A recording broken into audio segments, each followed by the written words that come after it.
반갑습니다. 총신대학교 라영원 교수입니다. 이게 찬양하시는 분들은, 노래하시는 분들은 한 번 부르고 그 다음 달에 또 불러도 되잖아요.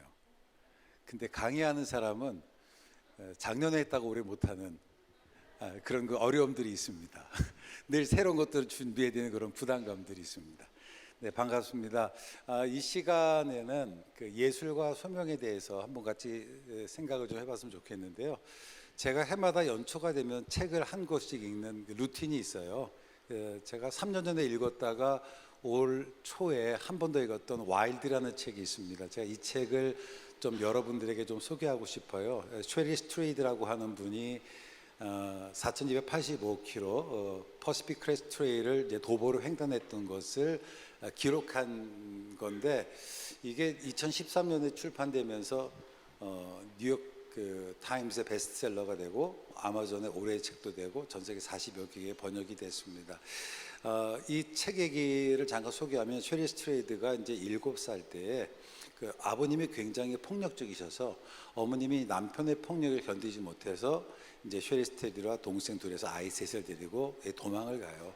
그러니까 우리나라도 그렇지만 미국도 그랬던 것 같아요. 싱글맘이 아이 셋을 양육하는 게 쉽지는 않았다고 해요. 어렵게 지냈어요. 하지만 굉장히 행복하게 잘 지내고 잘 컸다가 어머님이 갑자기 암으로 돌아가시게 됩니다.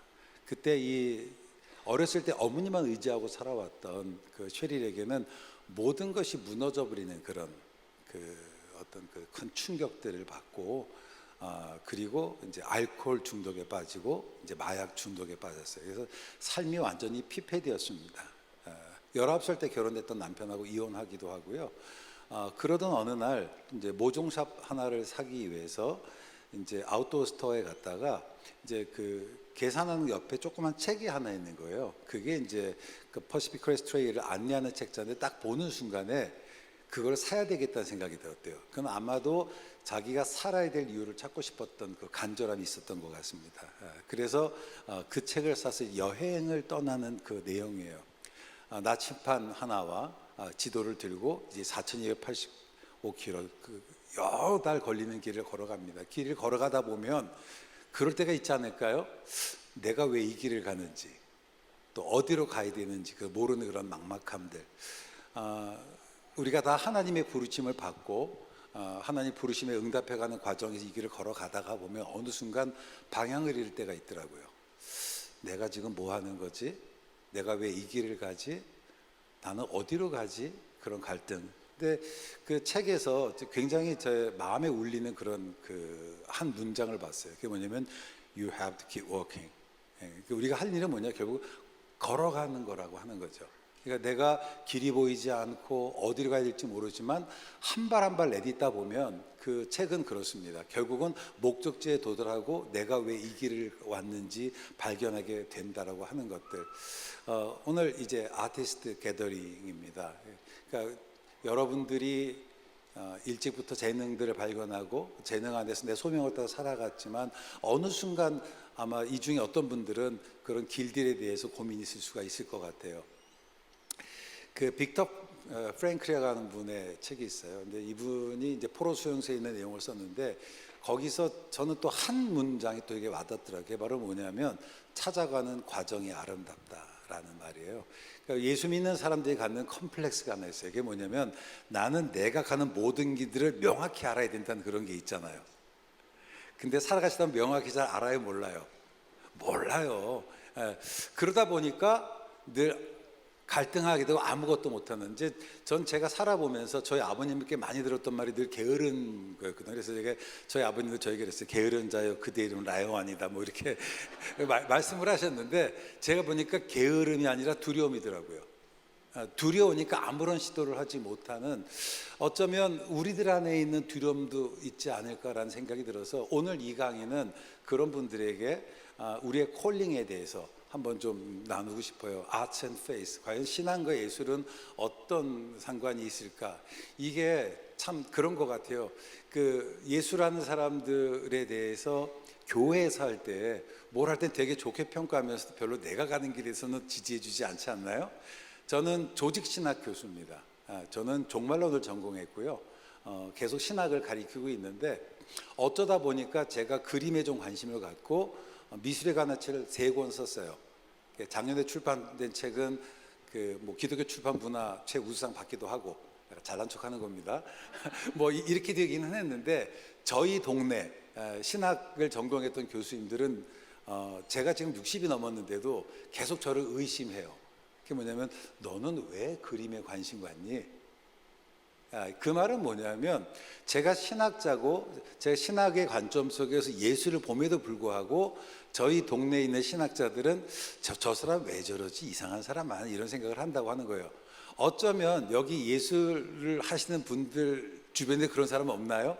그렇죠? 신앙과 내 하는 일 사이에 그 갈등 겪는 건 내가 겪는 건데 주변 사람들이 별로 지지해주지 않고 의심의 눈으로 쳐다보는 그런 것들이 있을 것 같습니다. 과연 신앙과 예술은 어떤 관계가 있을까라고 할 때에 저는 이런 질문의 배경성에는 뭐냐면 기독교와 문화를 분리하는 이원론적인 태도가 있는 것 같아요. 그러니까 신앙과 삶을 분리하는 이것이 있는 것 같은데 로마서 11장 30절 보면 모든 것이 주에게서 나오고 주로 맺고 주에게로 돌아간다라고 하는 모든 것이 다 주님의 것이라고 하지만 이미 우리 안에는 주님의 것과 세상 것에 대한 구별들이 있어요. 그래서 그래도 교회에서 성가를 하거나 찬송을 부르면 주님의 일을 하는 것 같지만 그렇지 않고 내가 다른 것 할 때는 주님과 좀 상관없는 듯이 주변에서 바라보는 것이 있나요, 없나요? 그런 것들이 있습니다. 그런데 저는 이 문화라고 하는 것들을 저는 세속적인 영역으로 간주해서는 안 된다고 보고요. 저는 이 세속의 영역 속에서 우리의 사명은 뭐냐? 모든 것 속에서 하나님의 주인 되심을 하나님의 로드십을 선포하는 게 우리가 해야 될 일이라고 생각을 합니다. 그런 면에서 보자면 저는 이런 거죠. 신앙과 예술이 무슨 상관이냐 하는 것은 똑같은 질문. 신앙과 내 직업이 무슨 상관이냐, 비즈니스와 신앙이 무슨 상관이 있으며, 그렇죠? 이게 다 같은 질문이라고 하는 겁니다. 아브라함 카이프가 그런 얘기를 했습니다.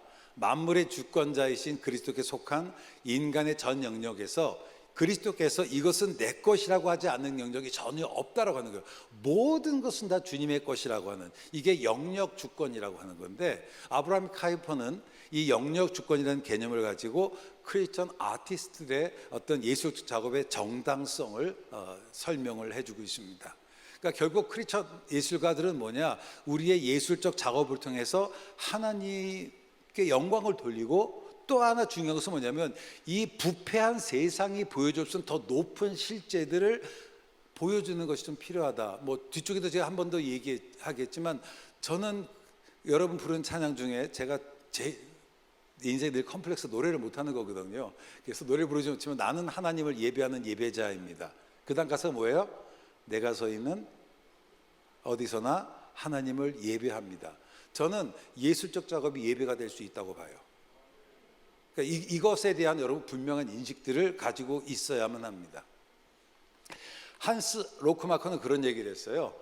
크리스천 예술가들은 다른 크리스천들과 마찬가지로 각각 자기의 직업에서 하나님의 이름이 거룩히 여김을 받으시오며 나라가 임하옵시며라고 기도한 이후에 이를 실현하기 위해서 각자의 삶의 영역에서 노력을 해야 된다. 그래서 여러분이 하는 예술적 작업이 하나님의 부르심에 대한 응답이고, 예술은 우리가 하나님을 섬기는 방식이다라고 저는 봐요.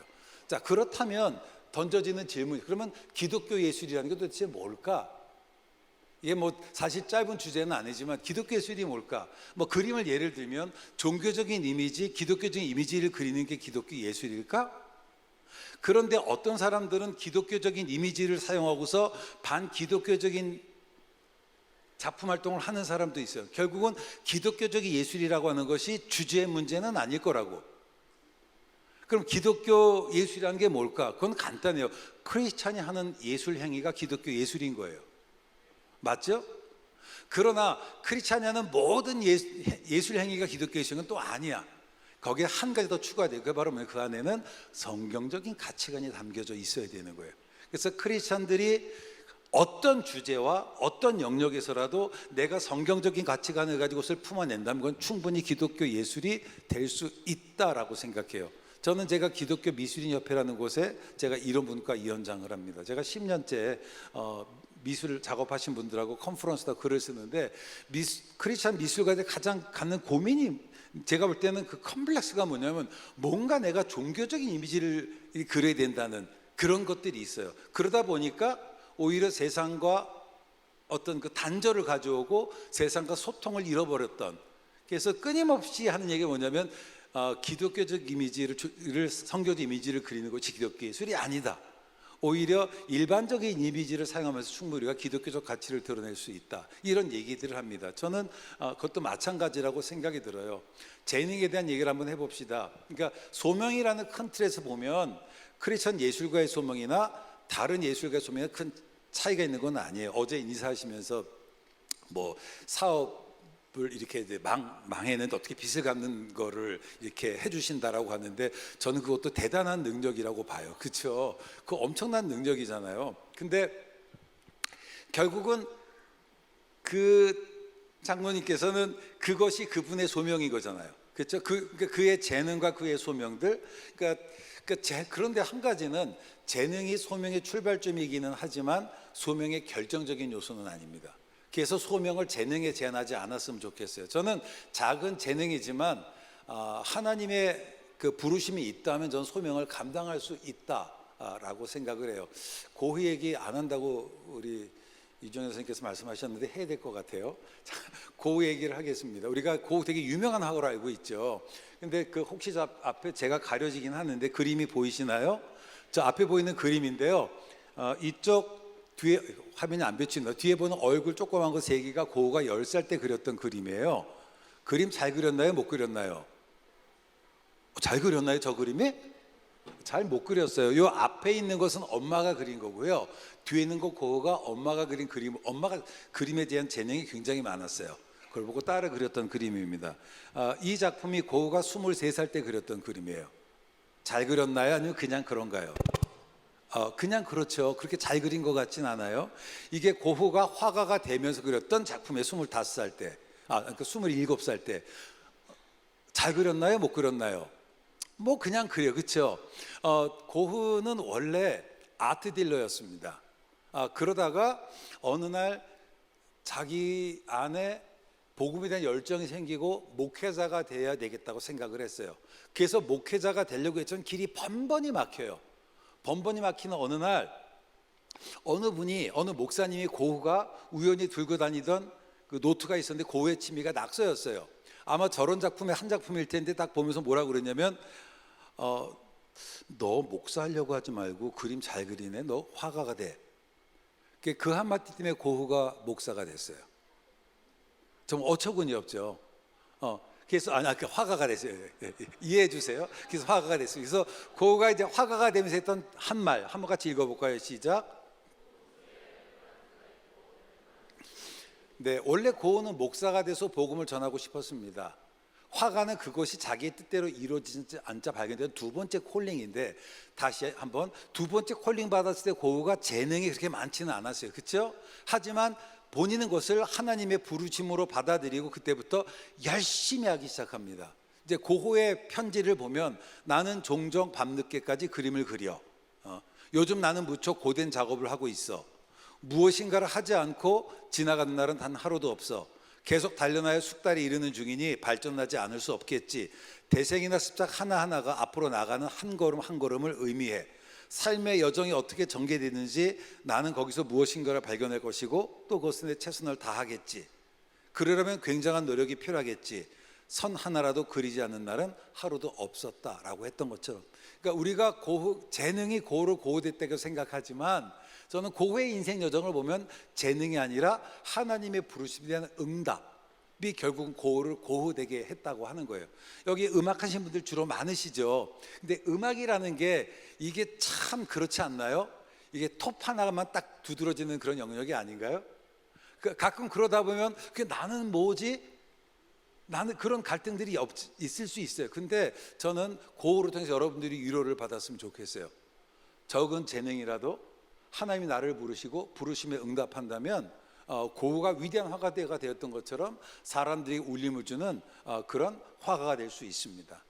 결국은 그 훗날 고흐가 위대한 화가가 될 수 있었던 것은 뭐냐? 그것은 재능보다 노력이었고요.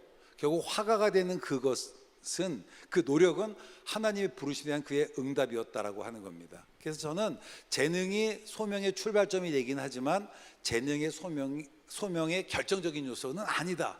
그러면 소명의 결정적인 요소는 뭘까요? 그거는 하나님의 부르심이에요. 저는 여러분들이 어제, 오늘, 내일 2박 3일을 보내시면서 여러분 한 사람 한 사람 했던 하나님의 부르심을 정말 듣는 그런 은혜가 있기를 설교처럼 할게요. 주의 이름으로 축원합니다. 그 부르심을 우리가 들을 수 있어야만 합니다. 그러니까 부르심의 응답에 대해서 내가 최선을 다하면 하나님께서 그 기름을 부어주세요. 기름을 부어주십니다. 그거를 보면 저는 한 가지는 늘 이렇게 잘된 상황 속에서 하나님 부르심이 오는 것 같지는 않더라고요. 때때로는 내가 원치 않는 방법으로 또 실패를 통해서도 하나님의 부르심이 오는 것 같아요. 그래서 우리가 하나님의 부르심에 응답하기 위해서는 영적으로 좀 민감해야 된다고 보고요. 한번 따라합시다. 어처구니 없는 일에도 순종하면 간증이 된다. 근데 그거 그렇잖아요. 자기가 그림하고 아무런 상관없고 그림을 한 번도 배워본 적이 없는데 그 목사님이 사실은 귀찮아가지고 너 화가가 돼 그런 거거든. 때때로 어쩌면 여러분들이 2박 3일 동안 누군가를 만나고 얘기할 때 내가 생각하지 않는 방식에 내가 생각하지 않는 얘기를 할 수 있어요. 근데 때때로 그것이 하나님의 부르심일 수 있어요. 그래서 여러분들 2박 3일 보내시면서 좀 영적으로 민감했으면 좋겠다라는 생각을 한번 해보게 됩니다. 이제 소명에 대한 이야기들을 한번 생각해 보겠습니다. 소명과 예수를 연결시킨 것은 종교개혁 이후예요. 그 전까지는 거룩한 것과 거룩하지 않은 것에 대한 구분이 있었습니다. 그래서 종교적인 것은 거룩하고 종교적이 않은 것은 거룩하지 않은 것이었어요. 그런데 마틴 루터가 이 종교 개혁을 하면서 했던 유명한 말이 뭐냐면 직업적 소명설이에요. 그러니까 직업은 하나님의 부르심이다. 그리고 나는 이 직업을 하나님 부르시는 응답으로 살아가는, 이게 소위 만인 제사장설의 핵심입니다. 그러니까 나는 내 삶 속에서 하나님을 예배하는 예배자로 살아가겠다. 그게 종교 개혁 이후에 일어났던 특별한 변화 중에 그 하나가 뭐냐면 저게 베르메르의 우유 따르는 하늘이라는 작품인데요. 르네상스 시절까지 그림의 주제는 신이나 영웅이나 아니면은 왕이나 귀족과 같은 사람들이었어요. 그런데 일반 평민이 주인공으로 등장하는 거예요. 그것도 하녀가. 근데 하녀가 지금 우유를 따르고 있습니다. 자, 우유를 따르고 있는데 어떻게 굉장히 정성스럽게 따르고 있죠. 그러니까 이걸 통해서 뭘 부르냐면 내가 하는 일은 하나님의 부르심이라는 어떤 그런 직업적 소명서를 그림 속에 반영하는 거라고 하는 거죠.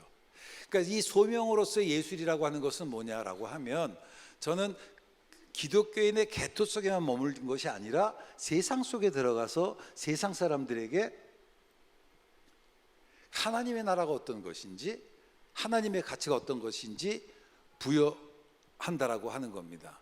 그래서 크리스찬 예술가들 앞에서 얘기했던 것처럼 그 예술을 통해서 하나님을 예배합니다. 그것이 이콘처럼 성상숭배로 나간다는 말 아니에요. 그러니까 저는 예술적 작업의 결과가 예배가 아니라 그 작업하는 과정 자체가 예배인 거예요.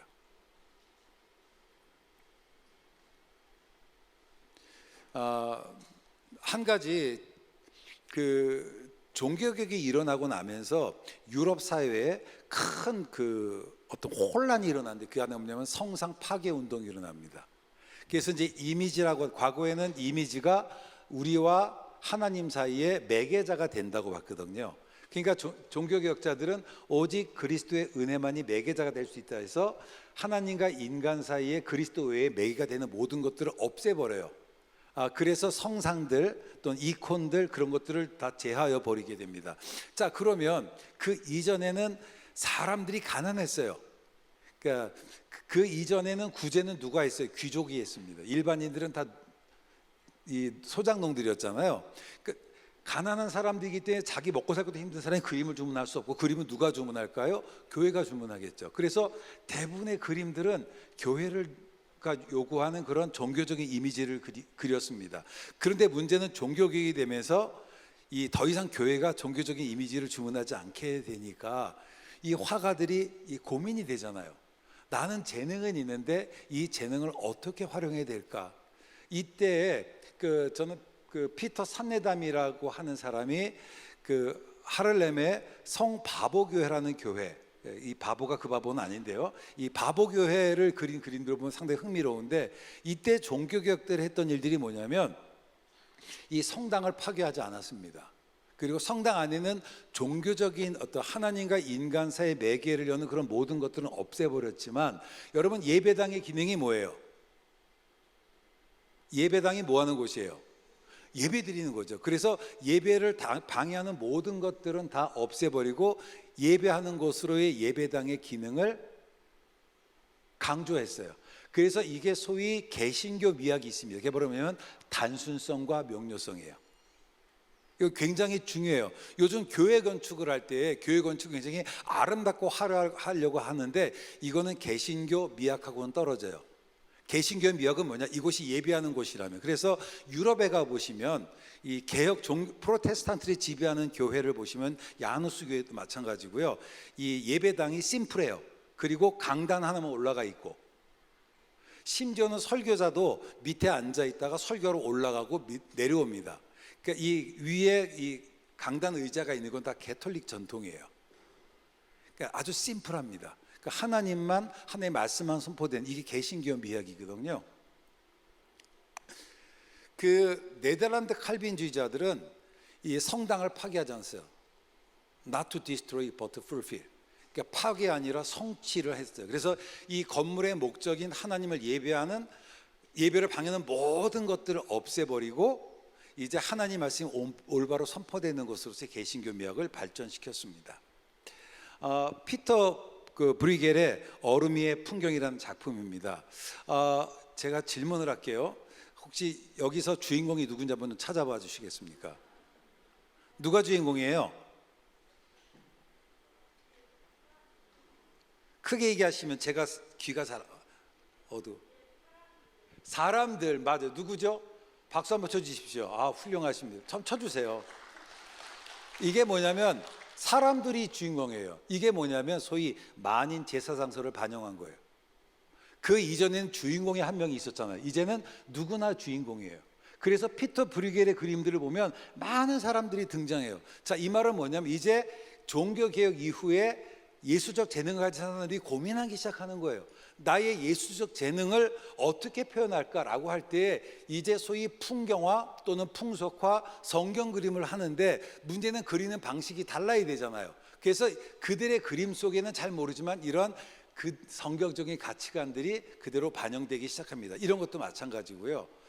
피터 데 호흐라고 하는 사람은 특별히 가정의 모습들을 굉장히 많이 그렸어요. 가정의 모습들을 그렸는데, 특별히 이때 등장했던 것이 장르화라는, 이 풍속화라고 하는 겁니다.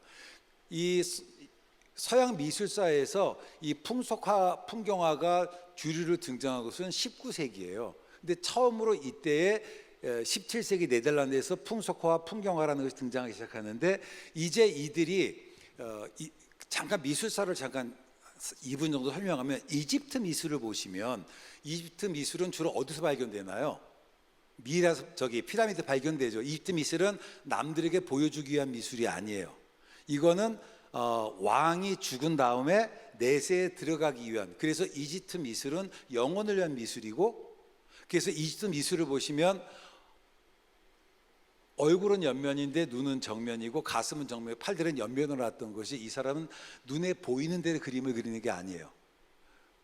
그런데 그리스 시대로 넘어오면서 그리스의 모든 그 조각이나 그런 것들은 건물 신전 안쪽에 있습니까? 신전 밖에 있어요. 신전 밖에 있죠. 왜냐하면 그리스는 민주주의잖아요. 모두가 자유인이야. 그러니까 자기들이 보기 위한 미술, 그래서 현재를 위한 미술을 그려요. 현재를 위한 미술. 그래서 눈에 보이는 대로.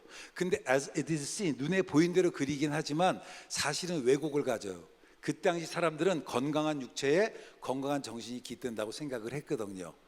그래서 우리가 보는 그리스 작품들 보면 남자들이 다 이렇게, 저는 평생을 원팩으로 살았는데 어쨌든 이렇게 식스팩들을 갖고 있는 모습들을 보이잖아요. 그래서 가장 이상적인 모습들을 그림을 그리기 시작을 해요. 중세에 들어와서는 어떤 고민이 있냐면, 중세는 이 플라톤 사상을 가져오면서 눈에 보이는 현실은 눈에 보이지 않는 그 이상의 반영이라고 생각을 했어요. 그러다가 르네상스 시절에 오면서 사람들이 이제 내가 눈에 보이는 것을 그려야 되겠다라고 하면서 레오나르도 다빈치라든지 미켈란젤로니 라파엘로 같은 사람들이 자기가 눈에 보이는 것을 그리기 시작을 해요. 그런데 똑같이 눈에 보이는 것을 그리는데 17세기 네덜란드의 화가들과 르네상스 시대 화가들과 근본적인 차이가 있어요. 그러니까 예를 들어서 모나리자라는 작품 보시죠. 거기면 사람이 크게 그려져 있죠. 풍경이 작죠. 이게 소위 인간 중심이에요. 인간을 중심 모든 사물을 보고 이 그림을 그리고 거기에는 이상적인 자기의 생각들을 투영시키는 거예요. 그런데 종교개혁자들 영향을 받았던 네덜란드의 화가들은 이 똑같은 그들이 보는 것을 그렸지만 그 봤던 세상은 어떤 세상이냐? 하나님의 눈으로 세상을 보기 시작하는 거예요. 그래서 하나님의 눈으로 세상을 보는데 풍경화 때 좀 얘기하겠고요. 제가 우선 풍속화들을 보면 그들이 하는 일들을 보는데 여러분 일하는 사람들의 모습 여기서 보시면요. 엄마가 아이하고 지금 닭장에서 결알을 바구니 담아서 꺼내오는데 표정이 어때요? 즐겁죠? 이게 노동의 즐거움이에요. 여러분 노동은 이게 힘든 거예요. 예손에 가면 기도가 곧 노동이라는 말을 해요. 그전에는 노동은 천한 것이었거든. 그래서 그 천한 것, 수도사들이 천한 것을 하는 것이고 기도라는 생각이 있었는데 그 천한 노동을 그 베르멜의 우유 다른 하나처럼 여기서도 지금 부엌에서 여성분이 그 일을 하고 있는데 얼굴 표정이 어때요? 즐거워요. 이게 결국 뭐냐면 그들이 자기의 현실을 볼 때에 하나님의 눈으로 성경의 눈으로 현실을 보기 시작한다라고 하는 겁니다. 낸시 피어시라고 하는 분이 무슨 얘기를 했냐면 네덜란드 화가들이 일하는 사람들의 모습을 자주 화폭에 담았던 것은 일상생활 영성, 즉 노동의 신성함에 대한 종교적 사상의 반영이었다고 하는데 그분들이 하나 보지 못했던 기존의 미술 평론가들 그게 바로 뭐냐면 표정을 주목하지 못했어요. 다 즐겁잖아요, 그렇죠? 이렇게 얀 스틴이라고 하는 사람이 주로 이 풍속화 중에 그 사람들의 익살스러운 모습들을 굉장히 많이 그렸는데요. 이 그림은 어떠면 그 당시 네덜란드에서 종교개혁 이후에 이 사람들의 마음속에 어떤 것이냐 보세요. 성 속에 구분이 깨지면서 내가 하는 일이 거룩한 것이죠. 그러니까 내가 하는 일은 하나님의 일이니까 내가 하는 일을 통해서 하나님의 영광을 나타내려면 내가 일을 통해서 나타나는 어떤 그 부라든지 그런 걸 가지고 나의 유익이나 사치를 한 것을 쓰는 건 그건 죄라는 생각이 있었어요. 그래서 검소와 절제라는 덕목이 강조가 돼요. 그래서 소위 낭비하고 흥청망청 살아가는 것에 대해서 이렇게 뭐라 그러나 교훈하는 그런 교훈적인 그림들이 많이 등장하게 됩니다. 이게 사치를 조심하라는 작품인데요. 여기 작품들을 보시면 앞에 이제 남자 여자가 있죠. 남자가 여자 위에 발을 올려놓고 있습니다. 세상에 어떤 남편이 배꼽이 배 밖으로 나왔다고 부인 무릎 위에 자기 발을 올려놓을 수 있겠어요? 감히. 저분은 부인은 아니고요. 저 뒤에 주무시고 있는 게 부인이에요.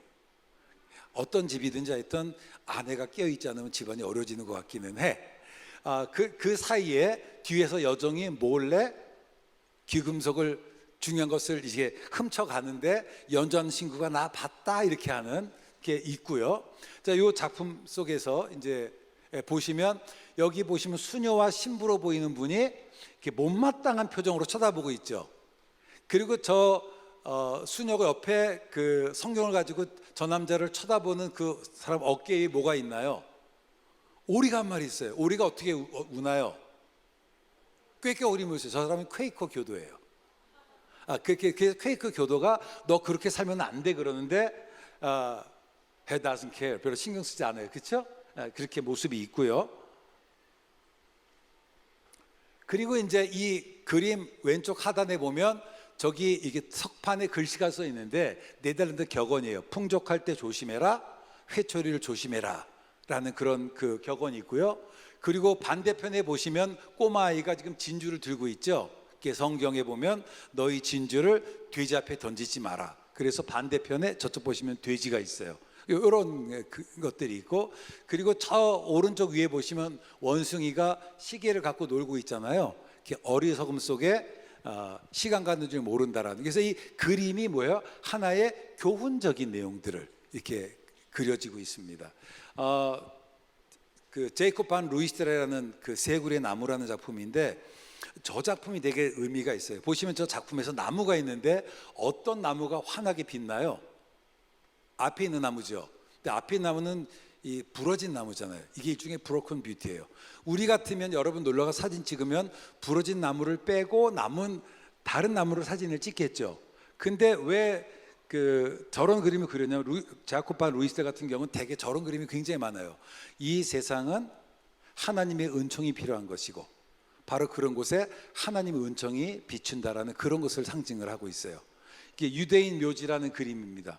요 뒤에 있는 요거, 여기서도 보시면 하이라이트가 어디에 있어요? 부러진 나무에게 있죠. 이게 다 똑같은 풍경화지만 다르게 그리는 거예요. 여기 유대인 묘지라는 작품입니다. 이 작품들을 보시면 이 작품에서 눈에 띄는 것은 뭐냐면 무지개나 이 성벽이 아니라 역시 부러진 나무와 이 돌무덤이에요. 그러니까 이 세상은 하나의 은총이 필요한 것들을 이렇게 그림으로 표현하고 있습니다. 또 하나 렘브란트의 죽은 나술의 부활이라는 작품인데요. 제가 좀 가려지니까 옆으로 좀 비킬게요. 이 작품들을 보시면 제목이 죽은 나술의 부활이면 강조가 누구에 가 있어야 될까요? 나사로나 예수님께 가 있어야 되죠. 근데 저 그림 보시면 어디가 가장 빛나요? 손을 두고 약간 놀라하는 여자분. 이게 뭐냐면 이신칭의. 그러니까 저 사건을 바라보는 사람의 믿음의 반응이 저 그림의 메시지예요. 그러니까 즉 이 시기의 화가들의 그림들을 보시면 종교개혁의 사상들을 자기들의 예술을 통해서 표현했다라고 하는 거죠. 어제도 정성현 선생님께서 바흐 얘기를 했는데 저도 바흐 얘기를 해야 될 것 같아요. 그 이전에는 회중 찬양이 없었어요. 그런데 루터의 이후에 회중 찬양이 들어오기 시작하고 바흐는 평생 성가대 지휘자를 했잖아요. 루터는 이 백성은 내가 나를 위해 지었나니 나를 찬송하게 하람이니라 라는 말씀처럼 성도들이 하나님을 직접 찬양할 수 있도록, 그래서 이 루터의 전통을 따라서 회중 찬양을 회복하는데 아주 애를 썼습니다. 프레드릭 제바스라고 하는 사람은 뭐라고 얘기했냐면 바흐를 평가하기를 그가 쓴 작품들은 그리스도를 믿는 산 신학에서 나온 것으로 그의 신앙은 루터의 종교개혁을 빚은 믿음이요 독일 민족에게 값진 유산으로 전수된 믿음이다라고 얘기를 했고요. 어디에도 성경님께 말씀하셨지만 바흐는 자기 모든 작품 마지막에 하나님께 영광이라는, 이게 찬송가에만 쓴 건 아니에요. 세속적인 노래를 써도 하나님께 영광을, 이렇게 하나님께 영광을, 이게 SD 앞에 이제 약자로만 썼습니다. 하나님께 영광을. 그래서 바흐는 특별히 그의 음악적인 여정을 통해서 우리 크리스찬들이 어떻게 세상 속에서 문화를 다시 하나의 의대로 회복할 수 있는가를 우리에게 보여주고 있습니다.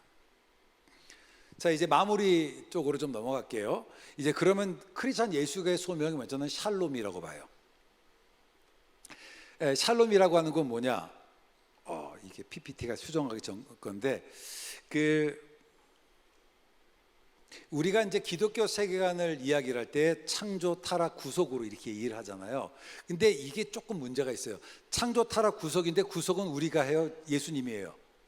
예수님이에요. 너무 구원론적이야. 그래서 저는 창조, 타락, 회복이라는 관점에서 봤으면 좋겠어요. 그러니까 우리의 사명은 뭐냐? 하나님께서 창조하신 이 세계를, 근데 그 세계가 타락했던 세계를 다시 회복하는 일을 해야 되잖아요.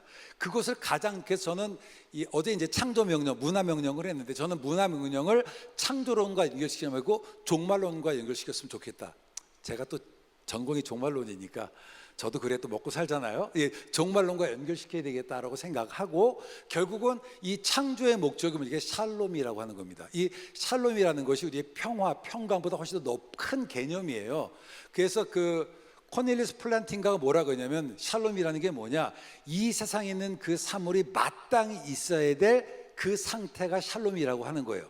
그런데 타락으로 이 세상의 것들이 마땅히 있는 상태가 되지 못했잖아요. 그래서 우리는 정치, 경제, 사회, 문화, 학문, 예술의 모든 영역에서 이 세상에 있는 모든 것들이 원래 하나의 의도하셨던 그 마땅한 상태에 있기 위해서 노력을 해야 될 사명이 있는 거예요. 여기에 크리스찬 예술가들의 저는 콜링이 있다라고 봅니다. 그래서 샬롬은 뭐냐? 구속을 위한 하나님의 계획이에요. 우리는 이 세상을 절망적으로 보지 않습니다. 저는 이제 종말론인데 여러분 종말하면 뭐가 생각나요? 심판, 다 이런 거 생각나잖아요. 근데 여러분, 역사의 마지막이 일어나는 건 뭘까요?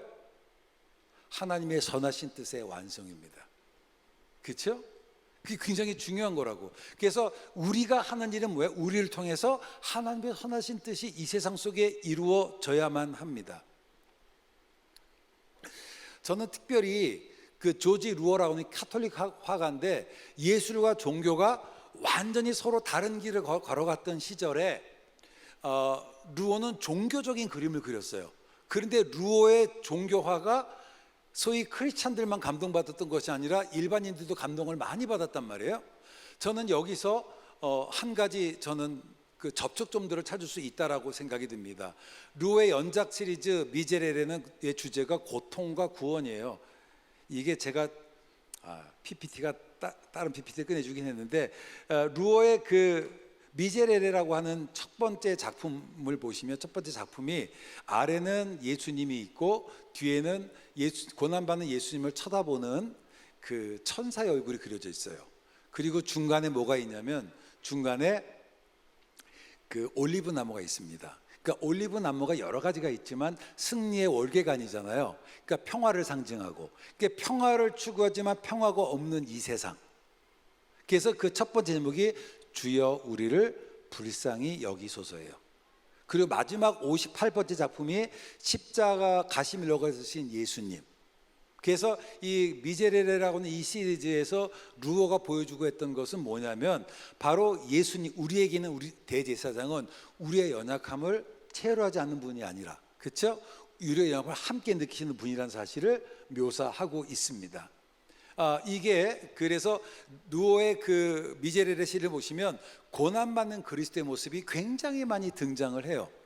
그 중에 저는 여러분이 보실 때 오른편에 있는 작품들을 좀 말씀드리고 싶은데요. 이 작품을 보시면 이 거리에 불이 다 꺼졌어요. 그렇죠? 그리고 건물을 보시면 창문과 밑에 있는 문이 사람의 얼굴처럼 보이지 않으세요? 눈과 입처럼. 그러니까 절망적인 어떤 그 시대 모습, 암울한. 그리고 사람들이 어두운 곳에서 밝은 곳으로 향하는 것이 아니라 오히려 밝은 곳에서 어두운 곳으로 들어가요.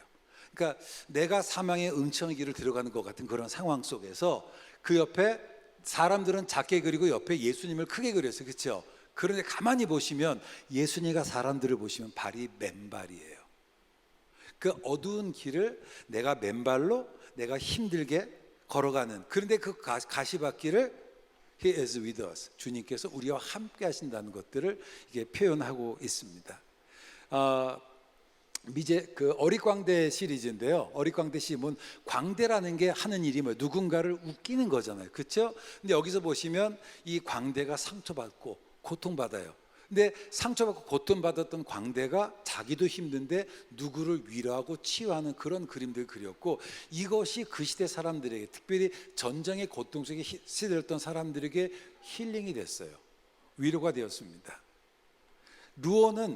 루어에게 광대는 자기의 자아상이자 동시에 고통받고 있는 세상을 구원하시기 위해서 친히 십자가의 고통을 받으셨던 예수 그리스도였습니다. 루어는 승리의 그리스도가 아니라 고통받고 멸시받는 그리스도에게서 그 당시 시대에 대한 대답을 찾았습니다. 저는 크리스찬 예술이, 크리스찬 미술이 외면받는 것은 뭐냐? 저는 크리스찬 미술이 종교적이기 때문에 외면받는다고 보지 않아요. 여러분, 마크 로스코 채플 텍사스에 있는 거 굉장히 종교적이에요. 그렇죠? 그래도 사람들에게 감동을 줍니다. 종교적이라서 그런 것이 아니라 저는 덜 종교적이라서 문제가 되는 것 같아요. 문제는 뭐냐면 우리의 종교성이 개인의 신앙 고백에 머물고 밖으로 확장되지 않아서, 즉 시대적 공감 능력을 가지지 못한 데 있다라고 봅니다. 루어는 자기가 살던 시대를 자기의 작품을 통해서 표현했습니다.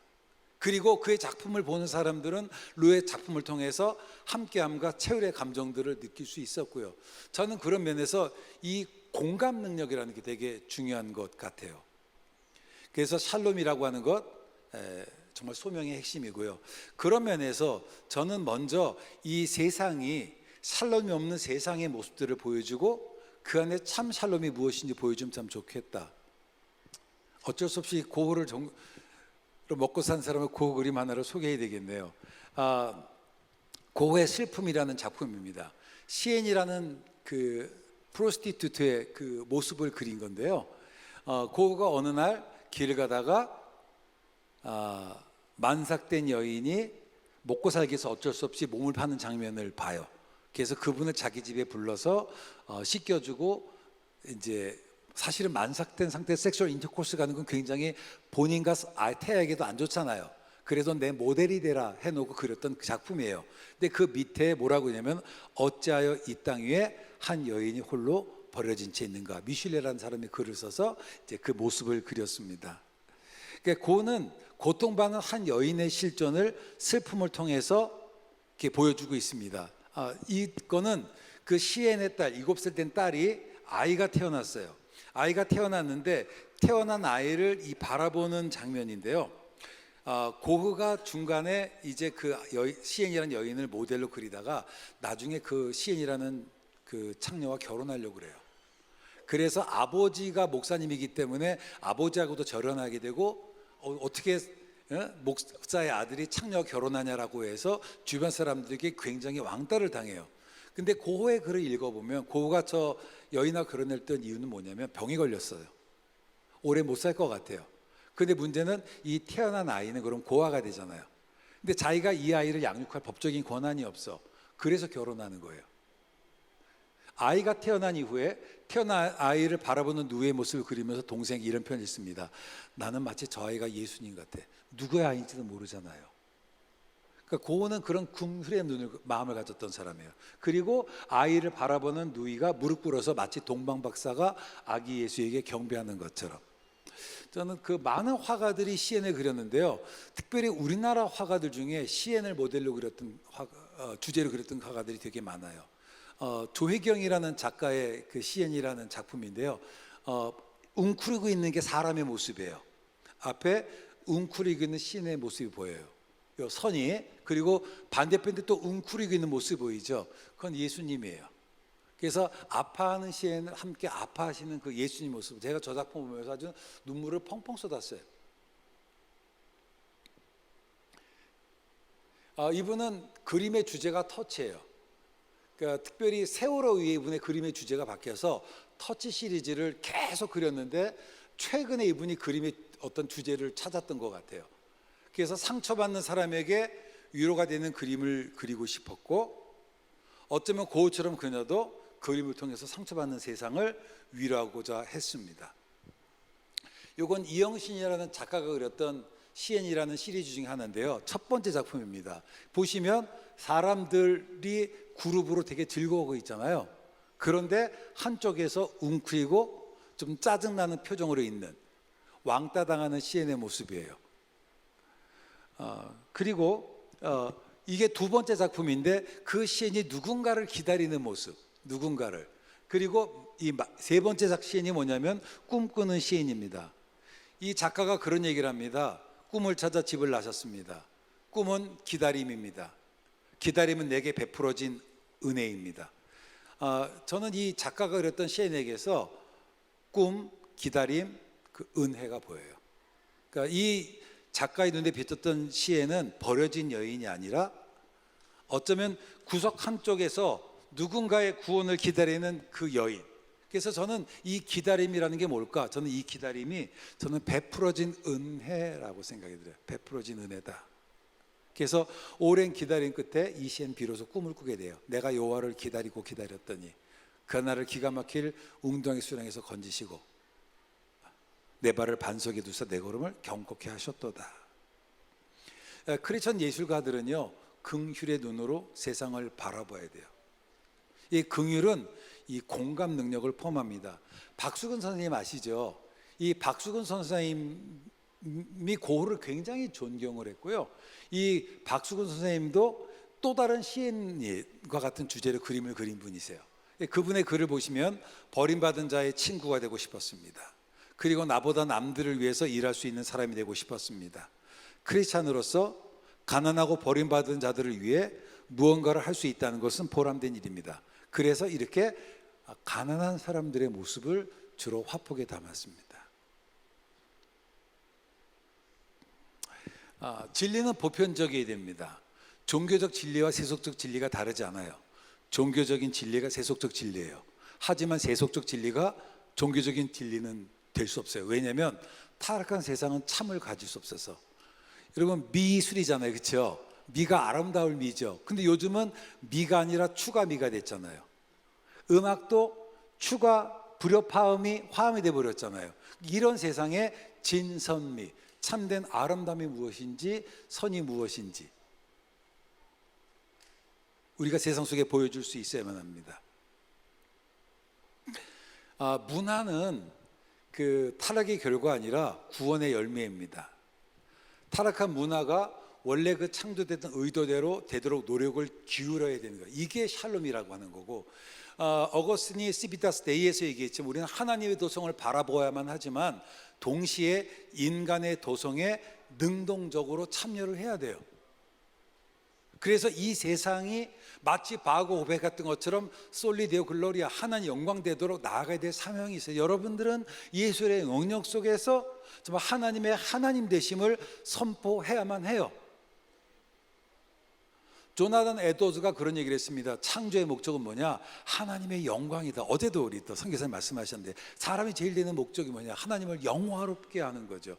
그래서 모든 피조물들이 마땅히 있을 때 그 상태에 있는 것이 하나님께서 영광 받으시는 거고, 예술가들은 예술 작업을 통해서 그 일들을 해나간다라고 하는 거예요. 신구원 교수는 그런 얘기를 했습니다. 문화라고 하는 것이 뭐냐? 인간의 본성에 이끌어지는 그 종교성, 종교성, 그이 지시하는 그대로 움직여지는 인간의 본연의 활동이 문화라고 얘기합니다. 결국 문화라고 하는 건 뭐냐면 문화를 만드는 우리가 하나님과 어떤 관계를 맺는가에 따라서 문화의 내용이 달라진다라고 하는 거예요. 그래서 우리는 먼저 내가 하나님과 올바른 관계를 맺고, 그리고 이 세상이 하나님의 의도대로 바뀌어지도록 노력을 해야만 합니다. 그래서 이 구속이라고 하는 말은 뭐냐면 하나님을 향한 새로운 문화의 가능성을 바라보는데요. 이 기독교 문화라고 하는 것이 잘 보시면 기독교인들이 했는데 세상 사람들이 좋아해서 따라하는 게 기독교 문화예요. 우리나라에서 연말에 사랑의 열매나 구세군 돕는 거 있죠. 그거 원래 우리나라 전통에 없었어요. 어디서 온 거예요? 교회에서 온 거예요. 근데 이제 자기들이 좋아서 따라하는 거잖아요. 그러니까 우리가 그렇게 돼야 돼요. 여러분들이 하는 노래가, 여러분이 하는 예술 행위가 사람들이 좋아서 따라하게 하는 그런 것이 되어야만 합니다. 니콜라스 월터스토프가 그런 얘기를 했어요. 인간은 뭐냐? 책임지는 존재다. 그래서 저는 우리가 우리만의 신앙의 궤토에 머물러서 우리 것이 좋은 거에 사는 것이 아니라 오히려 세상 속에 들어가서 정말 하나님 나라의 좋음들을 좀 보여주고 드러냈으면 합니다. 그러니까 이 세상 속에서 살아가는 우리들에게 아름다움이라는 게 도대체 뭘까? 저는 기독교 미학과 유리적인 실존은 서로 연결됐다라고 생각을 하는데요. 혹시 기회가 되시면 타인의 삶이라는 영화를 보시기를 꼭 소개시켜 드리고 싶어요. 이 영화를 보면 비젤라라는 사람이 이 비밀 경찰인데, 이 유대인인 유명한 극작가인 드라이만이라는 사람을 감시하는 임무를 받아요. 그래서 계속 도청을 하고 이 사람을 감시를 합니다. 그런데 이 타인의 삶을 바라봐. 타인의 삶을 바라보면서 자기도 모르게 그 삶에 감동을 받고 자기의 삶을 바라보면서 이 사람의 삶이 바뀌는 게 이 영화의 메시지예요. 즉 타인의 삶에 나타나는 아름다움을 통해서 자기가 바뀌는 거예요. 결국 아름다움과의 만남은 뭐냐? 샬롬과의 만남이에요. 저는 여러분의 주위에 있는 또 다른 예술가 공동체 사람들이 여러분의 타인의 삶을 통해서 아름다움을 만났으면 좋겠어요. 아름다움과의 만남은 샬롬의 만남입니다. 크리스천 예술가들은 낯선 타인의 삶, 우리의 노래, 우리의 예술적 모든 작업들이 그들에겐 낯선 삶이라고. 근데 그것을 보면서 그들 안에 원래 있었던 아름다운 데는 향수가 떠오르는 거예요. 거룩함에 대한 향수가 떠오르는 거예요. 선함에 대한 그 생각들이 떠오르는 거라. 그래서 그것을 본받게 하는 것이 저는 크리스천 예술가들의 사명이다라고 생각을 해요. 그래서 크리스천 예술은 뭐냐? 사랑 안에서 아름다움을 찾는 제자도까지 확장되어야 한다라고 생각을 합니다. 예술은 문화를 건설하라고 우리해 주셨던 하나님의 사명입니다. 예술이 구원의 수단이 아니지만 그렇다고 해서 사람들의 눈을 뜰 수 없게 하는 것은 아니에요. 사람들의 눈을 열려줄 수 있습니다. 예술은 뭐냐? 사람들이 보지 못하는 것을 보게 해야 될 사명이 있습니다. 그래서 예술은 부르심에 대한 응답이고 예배가 됩니다. 예술은 신앙으로부터 출발해야만 합니다. 예술은 예배이며 우리가 하나님을 섬기는 방식입니다. 특별히 예술 또는 예술가, 아트 또는 아티스트가 절대적으로 이 세대 속에서 우리는 소명원으로서의 예술을 좀 얘기를 했으면 하는 그런 생각이 듭니다. 프란시스 포가 그런 얘기를 합니다. 당시 젊은 그리스도인 예술가라면 20세기 예술 형식으로 예술 활동을 해야 되고, 앞에서 얘기했던 것처럼 기독교 예술과 세상 예술이 다르질 않아요. 자기에 속한 문화의 특징을 보여줘야 되고, 조국과 시대성을 반영하고 그것을 기독교 세계관으로 바라보고 그 안에 원래 모습을 보여줘야 된다라고 얘기를 합니다. 그래서 저는 기독교 세계관이 핵심인 것 같아요. 여러분들이 기독교 세계관으로 여러분이 하는 일을, 그래서 문화는 뭐냐? 여러분, 문화는 소명의 현장입니다. 네, 감사합니다.